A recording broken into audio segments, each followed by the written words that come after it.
ఆ ప్రాంతంలో వ్యవసాయ రంగంలోనే కాదు వివిధ రంగాలలో పెట్టుబడులు పెట్టి రాణించడం వల్ల ఇవాళ కొంపల్లి గ్రామం నుంచి ఒక పెద్ద నగరంగా విస్తరించి హైదరాబాదు నిర్మాణంలో, హైదరాబాద్ అభివృద్ధిలో పెద్ద ఎత్తున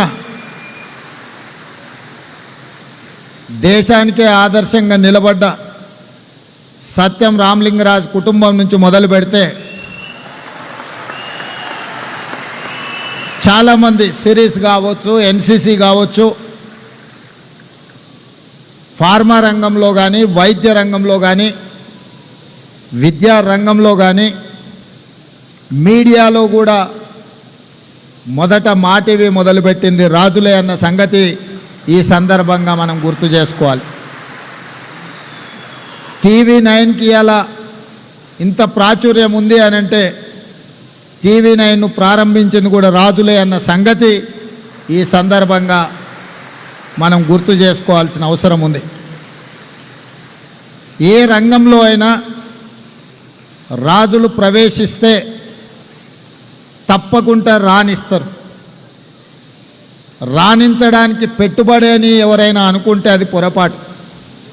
రాణించడానికి వాళ్ళ శ్రమ, వాళ్ళ కమిట్మెంట్, వాళ్ళ ట్రస్ట్, వాళ్ళ శ్రమ వల్ల, నిరంతరం కష్టపడే తత్వం వల్ల ఏదైనా రంగంలో, వృత్తిలో వాళ్ళు ప్రవేశిస్తే వాళ్ళని నమ్మవచ్చు అని సమాజానికి ఉన్న ఒక నమ్మకమే వాళ్ళ రాణింపుకు, వాళ్ళ ఎదుగుదలకు కారణం అని చెప్పి నేను ఖచ్చితంగా చెప్పగలను. సినీ రంగం గురించి చెప్పాలి అంటే కృష్ణంరాజు గారి పేరు ప్రస్తావించకుండా సినిమా రంగంని మనం ప్రస్తావించలేం.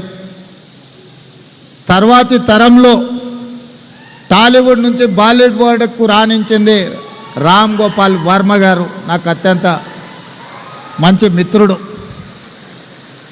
అదేవిధంగా ఈరోజు హాలీవుడ్తో పోటీ పడగలిగిన, టాలీవుడ్ బాలీవుడ్ దాటి హాలీవుడ్తోనే పోటీ పడగలిగిన బాహుబలి ఇవాళ రాణించింది అని అంటే ప్రభాస్ లేకుండా ఆ పాత్రను ఊహించలేము.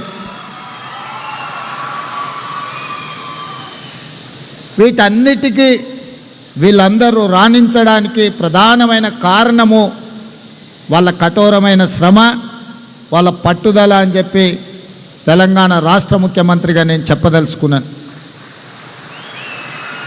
అదేవిధంగా తెలంగాణ రాష్ట్రంలో ఉన్న అత్యంత ప్రధానమైన పరిశ్రమ నిజాం చక్కెర కర్మాగారం.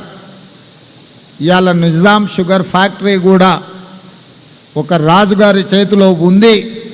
మళ్ళీ దాన్ని పునఃప్రారంభించడానికి ప్రభుత్వం వైపు నుంచి సంపూర్ణ సహకారాన్ని అందించి గత 10-12 సంవత్సరాల నుంచి ఉన్న కొట్టుమిట్టాడుతున్న ఒక సమస్యగా ఉన్న నిజాం షుగర్ ఫ్యాక్టరీ సమస్యను కూడా ఈరోజు మా ప్రభుత్వం పరిష్కరించి మీ మీద ఉన్న విశ్వాసంతో ఈరోజు ఆ షుగర్ ఫ్యాక్టరీని తిరిగి ప్రారంభించి ముందుకు తీసుకువెళ్ళాలి అని చెప్పి మా ప్రభుత్వం నిర్ణయం తీసుకున్నది.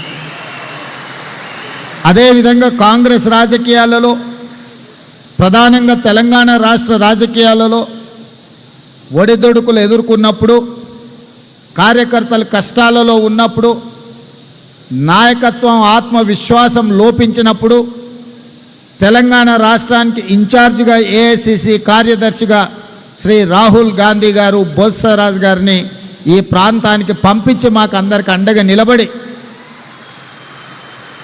వారి 50 సంవత్సరాల అనుభవాన్ని ఉపయోగించి నాయకులను సమన్వయం చేస్తూ పార్టీని ముందుకు నడిపించి ఇవాళ కాంగ్రెస్ పార్టీ అధికారంలోకి రావడానికి అత్యంత క్రియాశీలక పాత్ర పోషించింది మా పెద్దలు బోస్రాజు గారు అని నేను ఈ సందర్భంగా చెప్పదలుచుకున్నా. మీకు తెలియని ఒక విషయాన్ని కూడా నేను ఇక్కడ ప్రస్తావించదలుచుకున్నా.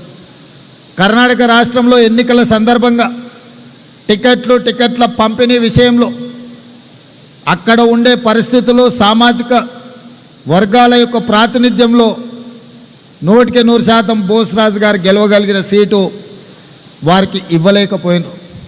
రాహుల్ గాంధీ గారు అనుకున్నా కూడా అక్కడ ఉన్న పరిస్థితుల వల్ల, స్థానిక పరిస్థితుల వల్ల వారికి టికెట్ కేటాయించలేకపోయినారు. ఇతరులకు కేటాయించిన ఆ అభ్యర్థికి అవసరమైన అన్ని మంచి చెడ్డలు, నా ఉద్దేశంలో మంచి చెడ్డలు అంటే మీకు అర్థం అయి ఉంటుంది, అన్నీ వారే చూసుకొని నిబద్ధతతోని పార్టీ గెలుపు కోసం వారు పనిచేసింది. 135 సీట్లతోని అత్యధిక మెజారిటీతోని కర్ణాటక రాష్ట్రంలో ప్రభుత్వం ఏర్పడ్డది. ప్రభుత్వం ఏర్పడ్డ తర్వాత ఢిల్లీలో పెద్దల